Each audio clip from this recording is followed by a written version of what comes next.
أعوذ بالله من الشيطان الرجيم بسم الله الرحمن الرحیم یا ایہا الناس اعبدوا، اے لوگو تم عبادت کرو ربکم الذی، اپنے رب کی، وہ جس نے خلقکم پیدا کیا تمہیں، والذین من قبلکم، اور ان لوگوں کو جو تم سے پہلے تھے، لعلکم تتقون، تاکہ تم متقی بن جاؤ۔ الذی، وہ جس نے جعلا بنایا، لکم تمہارے لیے، ارض زمین کو، فراشن بچھونا، والسماء اور آسمان کو، بناءً چھت، وَأَنزَلَ مِنَ السَّمَاءِ، اور اس سے نازل کیا آسمان سے، ماءً پانی، فَأَخْرَجَ بِهِ، اور بس پھر نکالا اس کے ساتھ، من الثمرات، پھلوں سے، رزقاً رزق، لکم تمہارے لیے، فلا تجعلوا، لہذا تم نہ ٹھہراؤ، للہ اللہ کے، انداداً شریک، وانتم جبکہ تم تعلمون تم جانتے ہو۔ مدینہ میں موجود 3 طرح کے لوگوں کا ذکر کرنے کے بعد اب اللہ تعالیٰ نے تمام لوگوں سے مشترکہ خطاب فرما کر انہیں اسلام کی بنیادی دعوت کی طرف متوجہ کیا اور فرمایا کہ تم لوگ یہ خوب جانتے ہو کہ اللہ ہی نے تمہیں بھی اور تم سے پہلے لوگوں کو بھی پیدا کیا، پھر تمہارے لیے زمین کو مستقر اور آسمان کو محفوظ چھت بنا دی ہے۔ کوئی سیارہ اوپر سے گر کر زمین کو تہس نہس نہیں کر دیتا۔ پھر تمہاری تمام ضروریات زندگی اسی زمین سے وابستہ کر دی ہیں، اور گاہے بگاہے آسمان سے بارش برسا کر تمہارے کھانے پینے کی چیزیں اور پھل وغیرہ بھی وہی تمہیں مہیا کرتا ہے۔ تو پھر تمہیں عبادت بھی صرف اسی کی کرنی چاہیے، اور کسی دوسرے کو اس کے اقتدار اور تصرف میں شریک سمجھ کر اس کی عبادت نہیں کرنی چاہیے۔ ٹھیک ہے، اسی صورت میں یہ بھی توقع کی جاتی ہے کہ تم اللہ تعالیٰ کے اخروی عذاب سے بچ جاؤ۔ ٹھیک ہے، اللہ تعالیٰ نے فرمایا اسی نے زمین کو تمہارے لیے بچھونا بنایا ہے، اپنے زمین تمہارے لیے وسیع کر دیا ہے، وہ بغیر ستون کے ایک مضبوط چھت بنایا، آسمان سے پانی کا نزول کیا ہے، پھر پھلوں کو نکالا ہے بطور رزق۔ بہتر ہے تمہارے لیے کہ تم اس کا شریک نہ ٹھہراؤ، جبکہ تم اس چیز کا علم رکھتے ہو کہ ان سب چیزوں کا پیدا کرنے والا اللہ ہے۔ وَإِن كُنتُمْ فِي رَيْبٍ مِّمَّا نَزَّلْنَا، اور اگر ہو تم شک میں اس سے جو ہم نے نازل کیا، عَلَىٰ عَبْدِنَا، اپنے بندے پر،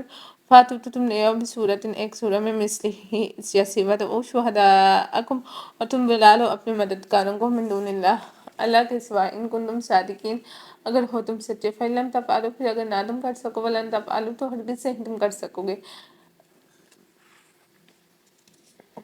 فَاتَّقُوا النَّارَ الَّتِي، تو بس ڈرو اس آگ سے، وہ جو کہ وقودها، ایندھن اس کا، ناس و لوگ ہیں، والحجارۃ، اور پتھر ہے، اعدت للکافرین، تیار کی گئی ہے وہ کافروں کے لیے۔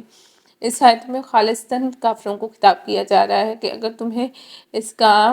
کلام میں، قرآن کے اللہ کا کلام ہونے میں شک ہے، تو پھر تم سب مل کر اس جیسی ایک صورت ہی بنا کر دکھاؤ، حقیقت حال از خود تم پر واقعہ ہو جائے گی۔ کافروں کو اس قسم کا چیلنج قرآن کریم میں 4 اور مقامات پر بھی دیا گیا، سورہ یونس کی آیت نمبر 38 میں، سورہ ہود کی آیت نمبر 13 میں،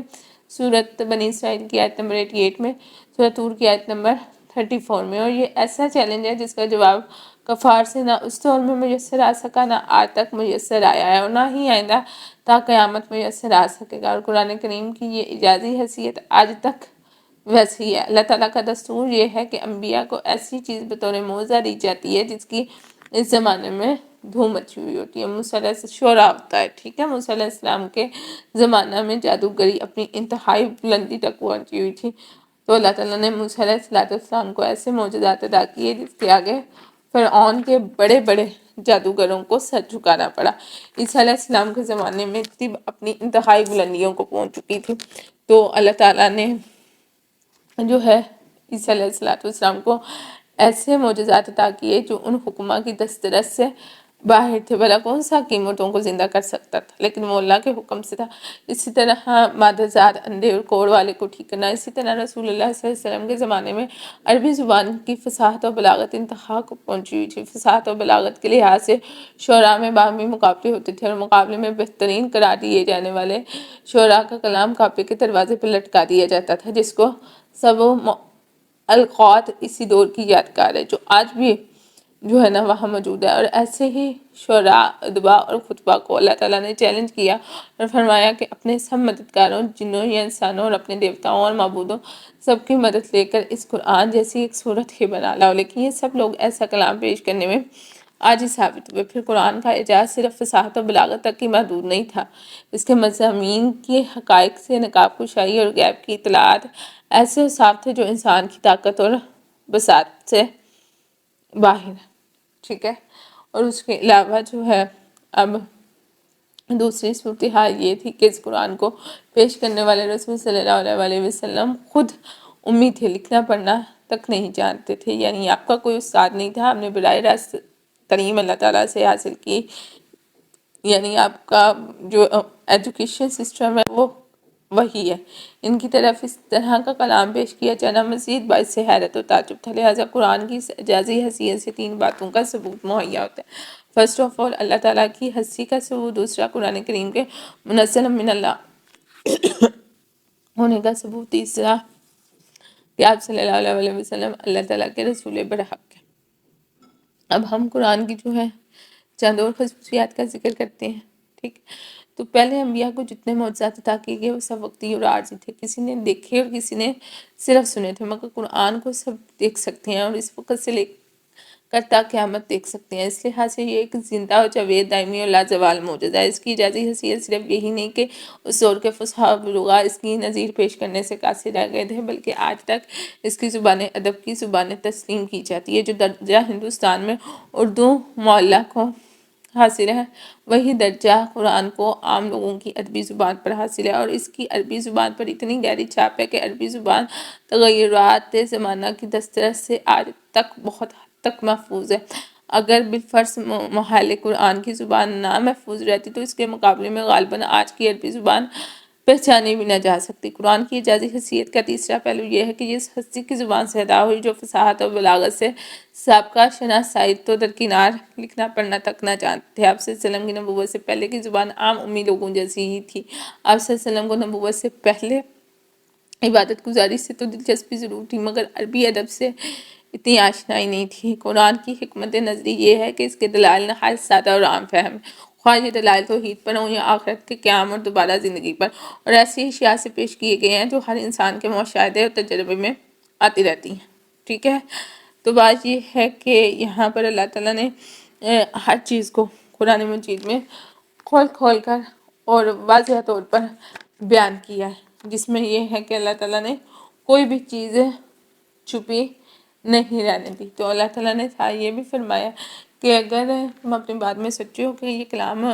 نبی محترم صلی اللہ علیہ وسلم کا کرا ہوا ہے، اللہ تعالیٰ کی طرف سے نہیں ہے، تو پھر تم اس جیسی ایک صورت ہی لے آؤ، اور اگر تم ایسا نہ کر سکو تو ہرگز نہیں کر سکتے تو بچوں ساکھ سے جس کا ایندھن لوگ اور پتھر ہے۔ کفار سے جب یہ چیلنج کا کوئی جواب بننا پڑا تو انہوں نے کلام اللہ پر اعتراض کیا کہ جو ہے اللہ جو مالک الملک سب سے بڑا ہے، تو اس نے اگر یہ کلام ہی نازل کرنا تھا تو آپ صلی اللہ علیہ وسلم پر نازل کیوں کیا؟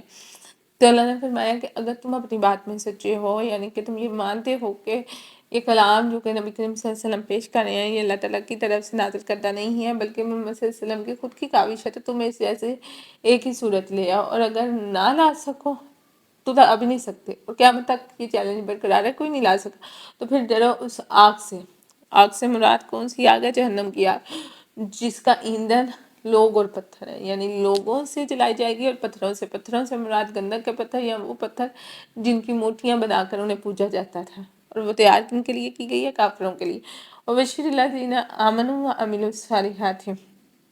اور خوشخبری دے دیجیے ادھر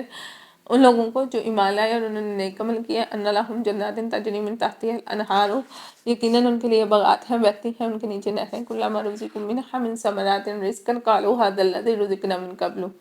جب بھی وہ دیے جائیں گے ان میں سے کوئی پھل بطور رزق تو وہ کہیں گے یہ تو وہی ہے جو دیے گئے اس سے پہلے، او تو بھی متشابہ ولہم فیہا ازواج مطہرۃ، اور وہ دیے جائیں گے اس سے ملتا جلتا، اور ان کے لیے ان میں بیویاں ہیں پاکیزہ، وہم فیہا خالدون، اور وہ اس میں ہمیشہ رہیں گے۔ اب یہاں پر کیا کہا جا رہا ہے کہ خوشخبری ہے ان لوگوں کے لیے، کن لوگوں کے لیے؟ جو ایمان لائے، لا الہ الا اللہ کہنے کے بعد اس کے تقاضوں کو پورا کیا، نیک عمل کیے، اچھے عمل کیے۔ اچھے عملوں سے مراد کون سے عمل ہیں؟ جو قرآن و سنت پر مبنی ہے، جن کا حکم اللہ تعالیٰ نے قرآن پر دیا ہے اور جن کا طریقہ نبی محترم صلی اللہ علیہ وسلم سے ثابت ہے، ٹھیک ہے۔ تو ایسے لوگوں کو اللہ تعالیٰ انعام میں ایسی جنت اور ایسے باغات دے گا جن کے نیچے نہریں بہہ رہی ہیں، یعنی کہ جنت میں 4 قسم کی نہریں، شراب طہورہ کی، دودھ کی، شہد کی اور ٹھنڈے پانی کی۔ جب بھی وہ رزق دیے جائیں گے وہاں پر تو پھلوں سے رزق دیے جائیں گے، یعنی اہل جنت کو پھل پیش کیے جائیں گے، اور وہ پھل دنیا کے پھلوں سے شکل کے لحاظ سے تو مماثلہ رکھتے ہوں گے، تو جب اہل جنت اسے دیکھیں گے تو کہیں گے یہ تو وہی پھل ہے جو ہم دنیا میں بھی دیے گے، لیکن جب وہ اس کو کھائیں گے تو ان کا ذائقہ دنیا کے پھلوں کے ذائقے سے بالکل مختلف ہوگا، ٹھیک ہے، اور بہت خوش ذائقہ ہوں گے، ان کے لیے پاکیزہ بیویاں وہاں پہ ہوں گی، ٹھیک ہے۔ پاکیزہ بیویوں سے مراد کیا ہے؟ جنتی لوگ سب کے سب خواہ مرد ہوں یا عورتیں ہوں، گول و براز، رینٹ وغیرہ اخلاق کے رذیلہ سے پاک صاف ہوں گے، اور پاکیزہ بیویاں وہ جو دنیا کی نیک بیوی ہوگی وہ بھی، اور حورعین بھی حیض اور نفاس کی نجاستوں سے پاک اور صاف ہوں گی، اور وہ ہمیشہ ادھر رہیں گے۔ خالدون خلد کے معنی ہوتے ہیں، خلد کہتے ہیں ہمیشگی کی زندگی کو، ٹھیک ہے، کبھی بھی وہاں سے نکالے نہیں جائیں گے۔